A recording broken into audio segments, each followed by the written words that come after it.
નમસ્કાર. FYBSM1 અર્થશાસ્ત્રમાં paper number 2 ભારતીય અર્થતંત્રની પાયાની સમસ્યા 1 યુનિટ 1 દુનિયાના દેશોનું વર્ગીકરણ. એમાં આપણે જોઈએ તો વિકાસમાન અર્થતંત્ર તરીકે ભારતીય અર્થતંત્રના પાયાના લક્ષણો. તો એના લક્ષણો કયા કયા છે તે આપણે જોઈએ. તો પહેલું છે રાષ્ટ્રીય આવકમાં વધારો.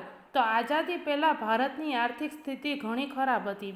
બ્રિટિશ સામ્રાજ્યથી સંસ્થાનવાદી નીતિના અમલને લીધે ભારતનું અર્થતંત્ર વેરવિખેર થઈ ગયું હતું.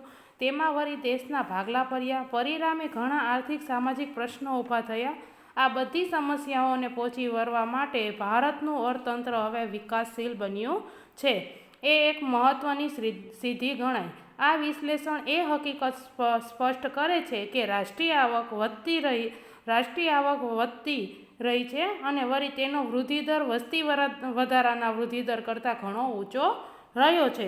એટલે કે એ વિશ્લેષણ કરતાં જણાય છે કે રાષ્ટ્રીય આવક વધે છે, જેના કારણે વસ્તીનો વૃદ્ધિદર પણ ઊંચો રહે છે. એટલે તેથી અર્થતંત્રમાં મૂડી સંચય અને મૂડી રોકાણ વધી રહ્યા છે. સાથે સાથે માથાદીઠ વપરાશ કે ઉપભોગમાં પણ વધારો નોંધાઈ રહ્યો છે, જે ભારતના લોકોના જીવન ધોરણમાં સુધારો લાવે છે.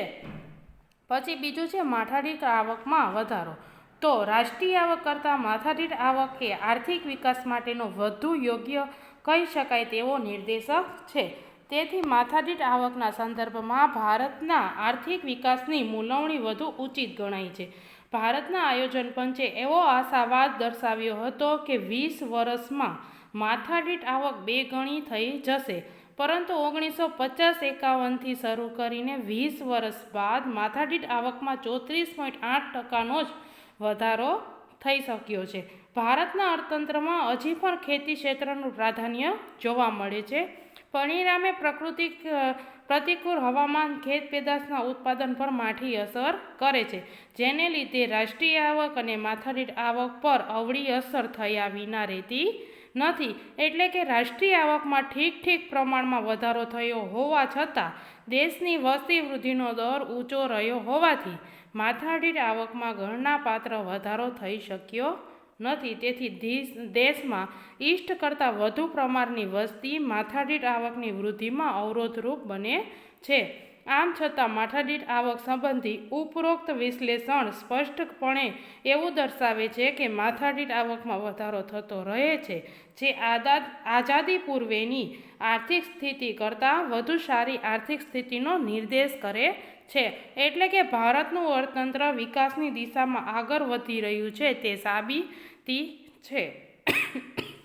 પછી છે અર્થતંત્રમાં વિકાસ પ્રેરક માળખાગત પરિવર્તનો. તો આર્થિક વિકાસની પ્રક્રિયા જેમ આગળ વધતી જાય છે તેમ અર્થતંત્રમાં કેટલાક એવા માળખાગત પરિવર્તનો થવા પામે છે કે જે વિકાસને વધુને વધુ પ્રોત્સાહન પૂરું પાડે છે.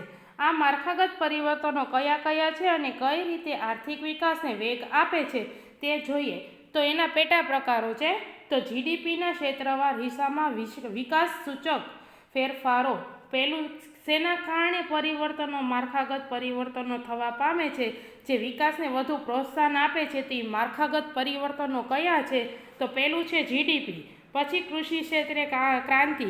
પાયાના મૂડીગત ઉદ્યોગોનો ગણનાપાત્ર વિકાસ. આ એના પેટા પ્રકાર છે કે આના દ્વારા માળખાગત પરિવર્તનો અર્થતંત્રમાં આવે છે. પછી છે આર્થિક આંતરમાળખાનો વિકાસ, સામાજિક આંતરમાળખાનો વિકાસ. આ એના 5 છે એ પેટા પ્રકાર છે. પહેલે તો જીડીપીના ક્ષેત્રમાં હિસ્સામાં વિકાસ સૂચક ફેરફાર. તો એ જોઈએ તો આપણે જીડીપીમાં ખેતી, ઉદ્યોગ, સેવા ક્ષેત્ર પોતપોતાનો હિસ્સો આપે છે. એટલે જ્યારે જીડીપીનું પ્રમાણ જાણવું હોય ત્યારે ખેતી ક્ષેત્રની પેદાશો, ઉદ્યોગ ક્ષેત્રની પેદાશો, સેવા ક્ષેત્રની પેદાશોના મૂલ્યનો સરવાળો કરવામાં આવે છે. એટલે કે જીડીપીના હિસ્સાનો વિકાસ આપણે ખબર પડે છે. પછી છે કૃષિ ક્ષેત્રે ક્રાંતિ. ભારતમાં આજે પણ કુલ વસ્તીના આશરે 70% લોકો એવા છે કે જે પ્રત્યક્ષ કે પરોક્ષ રીતે ખેતી સાથે સંબંધિત ધંધા, ઉદ્યોગ અને વેપારમાંથી પોતાની આજીવિકા મેળવે છે. ભારતમાં કૃષિ ક્રાંતિ કે જે હવે મેઘધનુષ્ય ક્રાંતિ તરીકે ઓળખવામાં આવે છે. એટલે કે ખેતી પ્રત્યેના લોકોનો અભિગમ, દ્રષ્ટિકોણ બદલી નાખ્યો છે.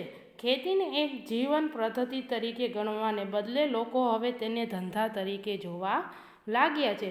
એટલે કે ખેતીને એક ધંધો કરવાને લીધે તેમાંથી કેટલું મળતર પ્રાપ્ત થાય છે તે સંબંધોમાં લોકો ગણતરી કરવા લાગ્યા છે. પછી છે પાયાના મૂડીગત ઉદ્યોગોનો ગણનાપાત્ર વિકાસ. આયોજનના શરૂઆતમાં કુલ ઔદ્યોગિક ઉત્પાદનમાં પાયાની મૂડીગત ઉદ્યોગોના ઉત્પાદનનો હિસ્સો આશરે 25% જેટલો હતો.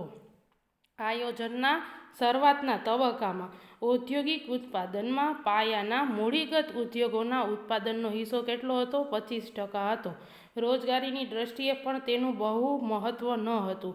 1.5 કરોડ જેટલા ઔદ્યોગિક કામદારોમાંથી આ ઉદ્યોગો માંડ ચોથા ભાગના કામદારોને જ રોજગારી પૂરી પાડતા હતા. પરંતુ બીજી પંચવર્ષીય યોજનાથી દેશમાં ઔદ્યોગિકરણની શરૂઆત થઈ.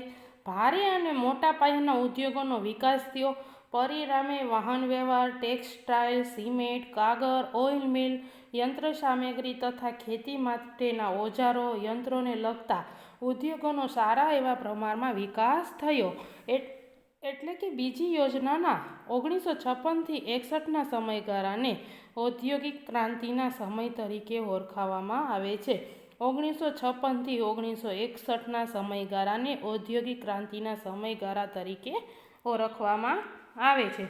પછી છે એનો ચોથો પોઈન્ટ, આર્થિક આંતરમાળખાનો વિકાસ કરવો જોઈએ. તો આર્થિક આંતરમાળખામાં એટલે કે વાહન વ્યવહાર, સંદેશા વ્યવહાર, વીજળી, સિંચાઈ, રસ્તા, રેલવે, હવાઈ માર્ગ, જળમાર્ગ, બેન્કિંગ, વીમો વગેરેનો સમાવેશ આર્થિક આંતરમાળખાના વિકાસમાં સમાવેશ કરવામાં આવે છે. એટલે કે આર્થિક વિકાસ માટે જરૂરી એવી પાયાની સગવડોનો સમાવેશ આર્થિક આંતરમાળખાના વિકાસમાં કરવામાં આવે છે. પછી સામાજિક આંતરમાળખાનો વિકાસ એટલે કે સ્કૂલ, કોલેજો, યુનિવર્સિટી, આરોગ્ય કેન્દ્ર, બાળ કલ્યાણ કેન્દ્ર, માતૃ કલ્યાણ કેન્દ્ર, કુટુંબ નિયોજન વિષયક સેવાઓ વગેરેનો સમાવેશ સામાજિક આંતરમાળખાના વિકાસમાં કરવામાં આવે છે. જેના કારણે સામાજિક આંતરમાળખાનો વિકાસ દેશના માનવ સંસાધનને માનવ મૂડીના વિકાસમાં અગત્યનો ભાગ ભજવે છે. પછી ચોથો પોઈન્ટ છે દ્વિમુખી અર્થતંત્ર. દ્વિમુખી અર્થતંત્ર એટલે એવા પ્રકારનું અર્થતંત્ર કે જેમાં પરંપરાગત અને આધુનિક વિભાગો એકી સાથે કામ કરતા હોય. ઉદાહરણ તરીકે ભારતમાં ખેતી ક્ષેત્રે આધુનિક અને પરંપરાગત એમ બંને પ્રકારના ઉત્પાદન પદ્ધતિનો ઉપયોગ થાય છે. એટલે કે ઉદ્યોગ ક્ષેત્રે પણ કેટલાક વિસ્તારોમાં અદ્યતન યંત્ર સામગ્રી, કોમ્પ્યુટર્સ, વીજાણુ સાધનોનો મોટા પ્રમાણમાં ઉપયોગ થતો હોય છે. તો ગ્રામીણ વિસ્તારોમાં હજી પણ પરંપરાગત ઉત્પાદન પદ્ધતિ પ્રચલિત છે. તો ભારતમાં આ પ્રકારની સ્થિતિ જોવા મળે છે. તેથી ભારતનું અર્થતંત્ર દ્વિમુખી અર્થતંત્ર તરીકે ઓળખવામાં આવે છે. પછી છે મિશ્ર અર્થતંત્ર દ્વારા આર્થિક વિકાસ. તો મૂડીવાદ અને સમાજવાદ કે સામ્યવાદના દૂષણોને ટાળી શકાય, તેમના સારા પાસાઓનો લાભ મેળવી શકાય તે હેતુથી ભારતમાં આર્થિક વિકાસ સાધવા માટે મિશ્ર અર્થતંત્રની વ્યવસ્થા અપનાવવામાં આવેલ છે. જે અર્થતંત્રમાં જાહેર અને ખાનગી ક્ષેત્રનું સ્વ અસ્તિત્વ હોય અને જેનો હેતુ ઝડપી આર્થિક વિકાસ સાથે સમાન વહેંચણીનો હોય તેને મિશ્ર અર્થતંત્ર તરીકે ઓળખવામાં આવે છે. એટલે આર્થિક વિકાસ એ ભારતનો શક્ય બને છે. એટલે કે બેંકોનું પ્રયાસો થવા જોઈએ. 18 સિવાયના બાકીના ઉદ્યોગોને પરવાના અને નોંધણીમાંથી મુક્તિ આપવી જોઈએ. ભારતમાં મિશ્ર અર્થવ્યવસ્થા હેઠળ ગણનાપાત્ર આર્થિક વિકાસ સિદ્ધ થઈ શક્યો છે. ખાનગીકરણની પ્રક્રિયાને વેગ આપવામાં આવ્યો છે. કરવેરાના માળખાની પુનઃરચના કરવામાં આવી છે. 18 સિવાયના બાકીના ઉદ્યોગોને પરવાના અને નોંધણી મુક્ત આપવામાં આવી છે. પછી છે પરિવર્તનશીલ ઔદ્યોગિક નીતિ. ભારતમાં ઔદ્યોગિક નીતિમાં બદલાતા સંજોગો મુજબ પરિવર્તન કરવામાં આવે છે. જુલાઈ 1991માં નવી ઔદ્યોગિક નીતિ અમલમાં મૂકવામાં આવી. તે અન્વયે કેટલાક મહત્ત્વના પગલાં ભરવામાં આવ્યા છે. જેવા કે 18 સિવાયના બધા ઉદ્યોગો માટે પરવાના પદ્ધતિ નાબૂદ કરવામાં આવી. ઉદ્યોગો માટે ફરજિયાત નોંધણીની જોગવાઈ રદ કરવામાં આવી. જાહેર સાહસોના ડી ઇન્વેસ્ટમેન્ટની પ્રક્રિયા અમલમાં મૂકવામાં આવી. ઇજારાશાહી નિયંત્રણાત્મક વેપાર ધંધાને છૂટછાટમાં મૂકવામાં આવ્યા. વિદેશી મૂડીરોકાણ માટે કેટલાક પ્રોત્સાહનની જાહેર કરવામાં આવી. મૂડીમાલની આયાતોને અમુક શરતોને આધીન આપોઆપ મજૂરી મળે તેવી જોગવાઈ કરવામાં આવી. નાના ઉદ્યોગોના વિકાસ માટે વિશિષ્ટ જોગવાઈઓ કરવામાં આવી. ઉદ્યોગોના સ્તર બાબતમાં ઉદાર નીતિની જાહેરાત કરવામાં આવી. જેમ કે 10 લાખથી ઓછી વસ્તીવાળા વિસ્તારમાં ઉદ્યોગો સ્થાપવા માટે કેન્દ્ર સરકારની મંજૂરી જરૂરી રહેશે નહીં. એટલે કે 10 લાખથી ઓછી વસ્તીવાળા હોય ત્યાં ઉદ્યોગો સ્થાપવા માટે કેન્દ્ર સરકારની મંજૂરી જોશે નહીં. એના પેટા પ્રકાર છે ઉદારીકરણ, ખાનગીકરણ અને વૈશ્વિકીકરણ. સરકારે લીધેલા પગલાઓ તો જે તમે જોયા છે કે ઉદારીકરણમાં શું ફેરફાર થાય, ખાનગીકરણમાં શું ફેરફાર થાય અને વૈશ્વિકીકરણમાં શું ફેરફાર થાય. તો હવે પછીનો પોઈન્ટ છે કે ઉત્પાદનના સાધનોની ખાનગી માલિકી. તો ભારતના બંધારણની જોગવાઈ અનુસાર ઉત્પાદનના સાધનોની માલિકી ખાનગી રહે તેવી છૂટ આપવામાં આવી. અર્થતંત્રમાં ખાનગી ક્ષેત્રનું વર્ચસ્વ જોવા મળે. કુલ રાષ્ટ્રીય પેદાશમાંથી ખાનગી ક્ષેત્રનો હિસ્સો ઘણો વધુ છે. હાલમાં ઔદ્યોગિક ક્ષેત્રનો મોટો ભાગ ખાનગી ક્ષેત્ર હસ્તક છે. નવી ઔદ્યોગિક નીતિના ખાનગીકરણ ઉદારીકરણના અભિગમ હેઠળ ખાનગી ક્ષેત્રનું પ્રભુત્વ હજી વિશેષ પ્રમાણમાં વધતું જતું જોવા મળે છે. દેશમાં ખેતી ખાનગી ક્ષેત્ર હેઠળ હોય છે. સુતરાઉ કાપડ, શણ, ખાંડ, સિમેન્ટ, વેજીટેબલ ઓઇલ, ચર્મ ઉદ્યોગ વગેરે ખાનગી ક્ષેત્ર હસ્તક છે. તેમનો વિકાસ પણ ખાનગી ક્ષેત્ર દ્વારા જ કરવામાં આવે છે. સમાજવાદ કે સામ્યવાદમાં ઉત્પાદનના સાધનોની માલિકી સામૂહિક કે રાજ્યની હોય છે. તેની સામે ખાનગી માલિકીની ફિલસૂફી એટલે કે ધરાવતા ભારતના અર્થતંત્રમાં વિકાસને પ્રોત્સાહન તેવા પરિબળો જોવા મળે છે. એટલે કે તેની સામે ખાનગી માલિકીની ફિલોસોફી શું હોય છે કે ભારતના અર્થતંત્રમાં વિકાસને પ્રોત્સાહન મળે તેવા પરિબળો જોવા મળે છે. એટલે કે સાધનોની ખાનગી માલિકી મૂડી સંચયને પ્રોત્સાહન આપે છે અને ધંધામાં પહેલવૃત્તિને પોષે છે. તેથી આર્થિક સ્વાતંત્ર્યની સાથે સાથે આર્થિક વિકાસની દિશામાં ભારતનું અર્થતંત્ર આગળ વધી રહ્યું છે. પછી છે વસ્તુનું ઉત્પાદન નફા પ્રેરિત હોય છે. નફો એ વેપાર ધંધા અને ઉદ્યોગોનો પ્રાણ છે. નફા વિના કોઈ પણ આર્થિક પ્રવૃત્તિ લાંબો સમય ટકી શકતી નથી. ભારતમાં ખાનગી ક્ષેત્રે નફા પ્રેરિત હોય છે. એટલે ભારતમાં ખાનગી ક્ષેત્ર શું હોય છે? નફા પ્રેરિત હોય છે. કઈ વસ્તુનું કેટલા પ્રમાણમાં ઉત્પાદન કરવું અને કઈ બાબતોમાં વસ્તુના ભાવો દ્વારા સૂચન મેળવે છે. બજાર તંત્ર આ પ્રક્રિયામાં મહત્વનો ભાગ ભજવે છે. જ્યારે વસ્તુનું ઉત્પાદન નફા પ્રેરિત હોય ત્યારે જે વસ્તુના ઉત્પાદનમાં નફો ન મળે તેવું ઉત્પાદન જ ન થાય તેવું બને છે. તો મિશ્ર અર્થતંત્રમાં આ પ્રકારની સ્થિતિ સરકારના હસ્તક્ષેપ દ્વારા નિવારી શકાય છે. જાહેર ક્ષેત્ર દ્વારા આવી વસ્તુઓ અને સેવાઓનું ઉત્પાદન થઈ શકે છે. કારણ કે જાહેર ક્ષેત્રમાં નફો શું હોય છે? ગૌણ હોય છે. સામાજિક કલ્યાણની મુખ્ય બાબત ગણવામાં આવે છે. એટલે સરકાર દ્વારા એટલે જાહેર ક્ષેત્ર દ્વારા જે વસ્તુનું ઉત્પાદન કરવામાં આવે છે એ નફાને ગૌણ ગણે છે. પણ ખાનગી ક્ષેત્ર દ્વારા જે વસ્તુનું ઉત્પાદન કરવામાં આવે છે એ પોતાના નફાના હેતુને જ ધ્યાનમાં રાખે છે.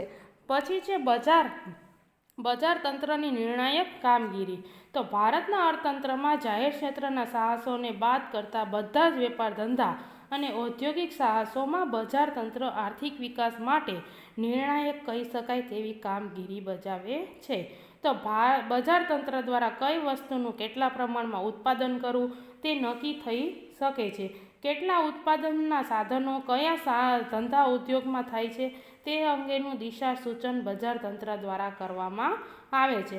અને કઈ વસ્તુઓ અને સાધનોના ભાવ તેની માંગ પુરવઠાની આંતરક્રિયા દ્વારા નક્કી થાય છે. એટલે સાધન ભાવો ઉત્પાદનની પદ્ધતિ નક્કી કરે છે. નાણાં બજારમાં પ્રવર્તતા વ્યાજના દર દ્વારા મૂડીરોકાણનું પ્રમાણ અને તેનું સ્વરૂપ નક્કી થાય છે. એટલે બજાર તંત્રની નિર્ણાયક કામગીરી કઈ વસ્તુની માંગ અને પુરવઠા આંતરક્રિયા દ્વારા નક્કી થાય છે. પછી છે જાહેર ક્ષેત્રની વિકાસને પ્રોત્સાહક કામગીરી. જાહેર ક્ષેત્રમાં કેન્દ્ર સરકાર અને રાજ્ય સરકારના હસ્તકના જાહેર સાહસોના સમાવેશ કરવામાં આવે છે. અમુક જાહેર સાહસો સરકારના ખાતા મારફત ચાલે છે. જેમ કે રેલવે અમુક જાહેર સાહસોના સંચાલન માટે બોર્ડ નિગમની રચના કરવામાં આવે છે. દાખલા તરીકે વીજળી માટે દરેક રાજ્યમાં ઇલેક્ટ્રિસિટી બોર્ડ છે. ગુજરાતમાં હવે જીબીને બદલે વીજ કંપનીઓનો અસ્તિત્વમાં આવી છે.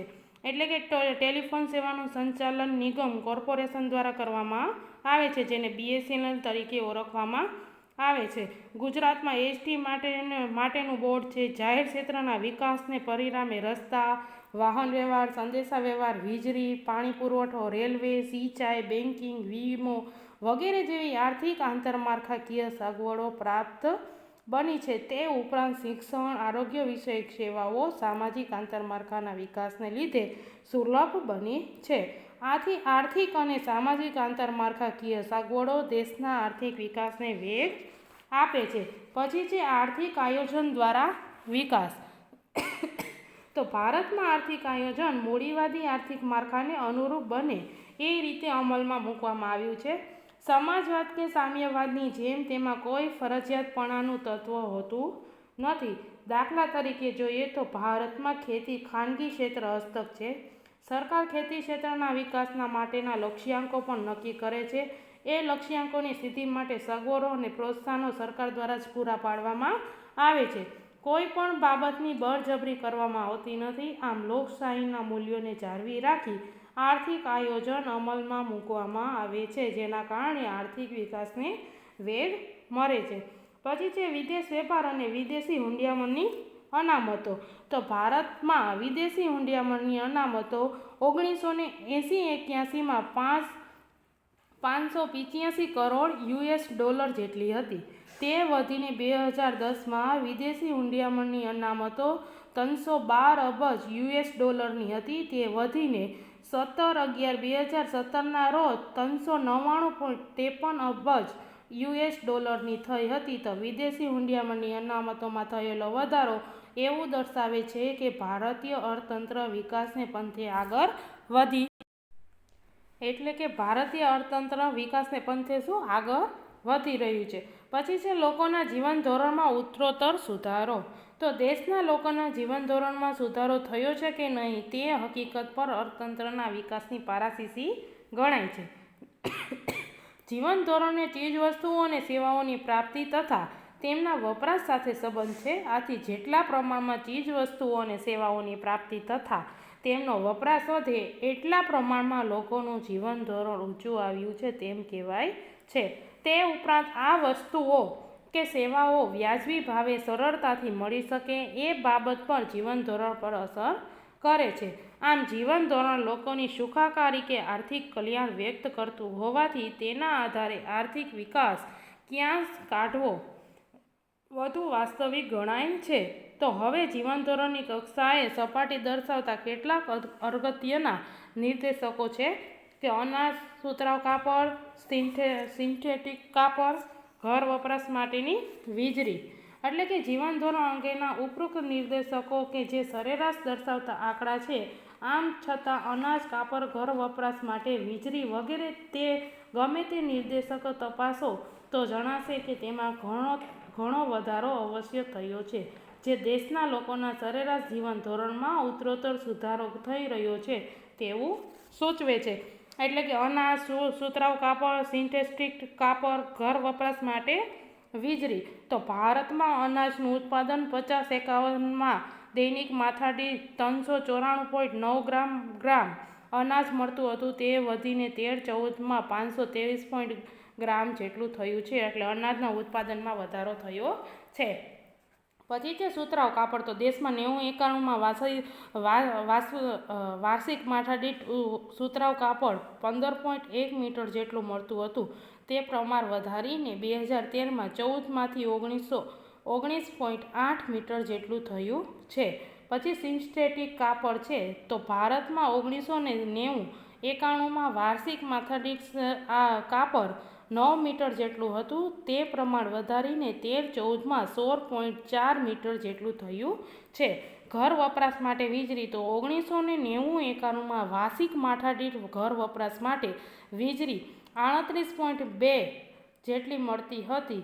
તે પ્રમાણ વધીને 2012-13માં 150.9 જેટલું ઉત્પાદન થયું છે. એટલે કે અનાજ, સૂતરા, કાપડમાં અને સિન્થેટિક કાપડમાં ઘર વપરાશ માટેની વીજળીમાં શું થયું છે? વધારો થયો છે, જેના કારણે લોકોના જીવન ધોરણમાં ઉત્તરોત્તર વધારો થયો છે. હવે આગળનો અભ્યાસ આપણે નેક્સ્ટ વિડીયોમાં જોશી. Thank you.